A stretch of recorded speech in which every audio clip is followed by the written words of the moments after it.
HuK, for his part, should be pushing up here. He does not know about the split army of DDE right now. If he had his observer in, he is going to see this, and now he's going to see this is a great time to move in. So he is going to choose to move in. The split army of DDE not going to be able to handle these Stalkers and Immortals. Taking down the missile turret first. Some good force fields there. Going to keep all those SCVs at bay. DDE is pulling those SCVs to try to tank some damage. HuK has to be careful. He has to force focus fire down these Marauders and Marines. His units will auto-attack those SCVs as they are the closest thing sometimes.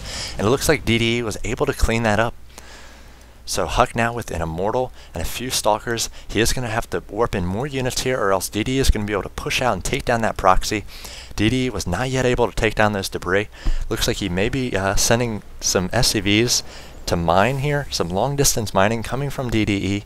He does have to get maybe a few Marauders just to take down these debris. He has to get that second base set up. If we look at the income tab, HuK has quite an advantage here, 1100 to 700 of DDE. Looks like we may be pushing out here. Also interesting to note, he has not gotten up a factory or any star ports to get out a few medics here. So every time he stims, it's permanent damage on those Marauders. Going to get a scan here on the Observer, but just not many Marines here. He's not going to be able to take down that Observer. Observer with 2 health, he does not have enough energy for another scan there. So that Observer is going to continue to be a nuisance. It's going to gain all of its shields again.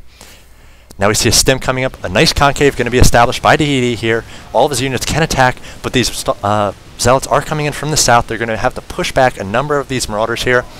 And it looks like the split fire from DDE could be effective here. Stalkers have to focus down those Immortals, or the Marauders first. The Marauders are doing so much damage to these Stalkers right now.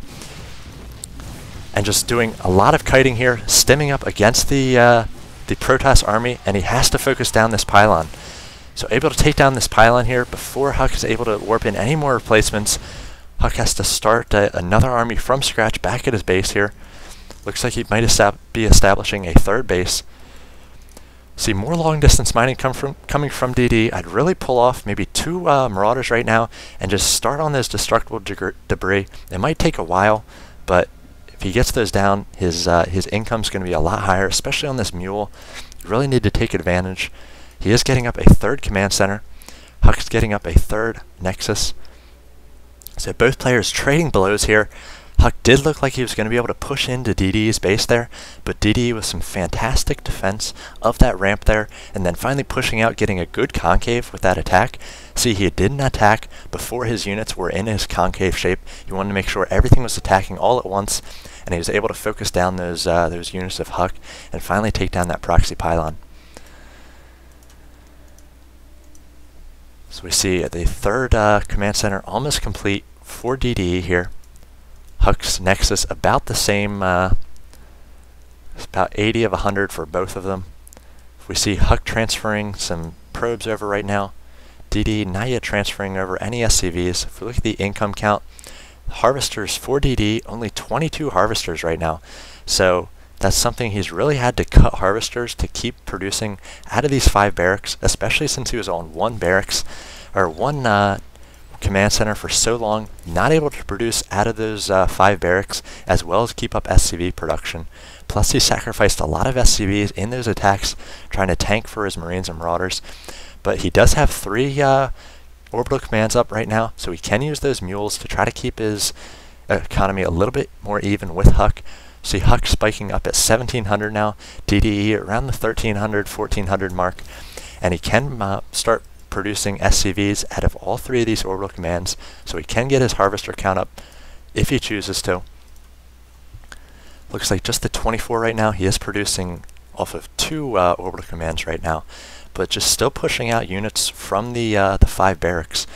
He has not yet gotten up a factory. I'd really like to see a factory and a starport to get out some medevacs. It's going to be a lot more powerful with that Marine Marauder ball. Also, no upgrades yet from this engineering bay. So with this number of Marines and Marauders, I'd like to see some upgrades, and a few medevacs going to be much more powerful taking on this army of HuK. HuK, for his part, has gotten quite a bit of army himself. Look, both players even at 3,500, mostly going gateways here. Looks he's on about 7 gateways right now. And it looks like he's throwing up a robotics facility, a second one, and a robotics bay. He's going to be able to get up Colossi very quickly here. See the scan coming from DD. He needs to engage here before the Colossi can get out for HuK. So look, HuK does have the advantage right now, trying to split those forces with some great force fields.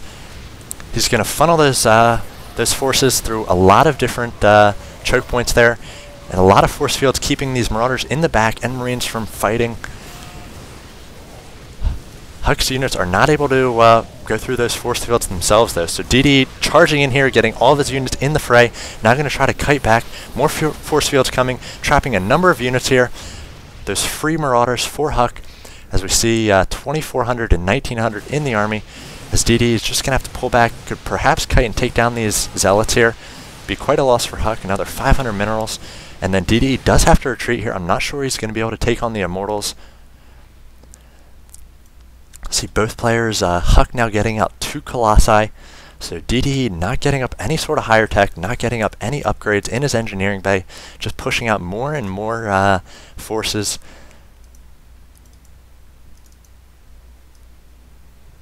Sort of reminds me of the HuK versus Drewby game, where Drewby just came out with a ton of barracks. I think it was at 9-13 racks at the end, and just kept pushing HuK.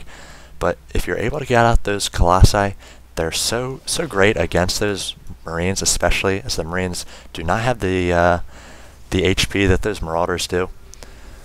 We see Thermal Lance coming out for HuK as well, about 2/3 of the way done. This Colossi going to have to be focused down by DD. Very nice job focusing down that Colossi before the supporting units of HuK were able to be in position.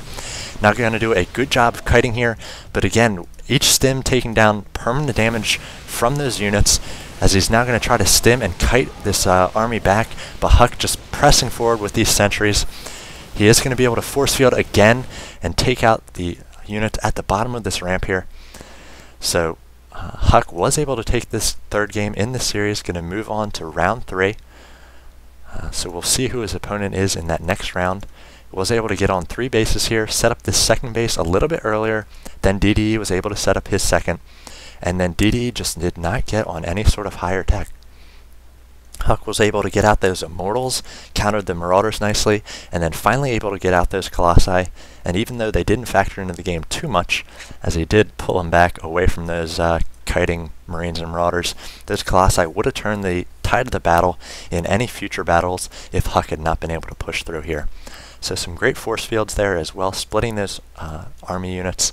Just no upgrades and no higher tech from DD, producing off these 6 barracks almost the entire game. Not really going to cut it on a 20-minute game. So HuK was able to take this third game. We'll move on, try to bring you more action from MLG Dallas coming up this weekend. So hopefully you enjoyed this game. If you did, leave a comment, talk about the play of both players. Do you think upgrades would have made a difference for DD there? Do you think HuK did a good job blindly going with Immortals in that first and third game? And if you enjoyed the series, check back my channel, Matron StarCraft, for more MLG Dallas action. Thanks for watching.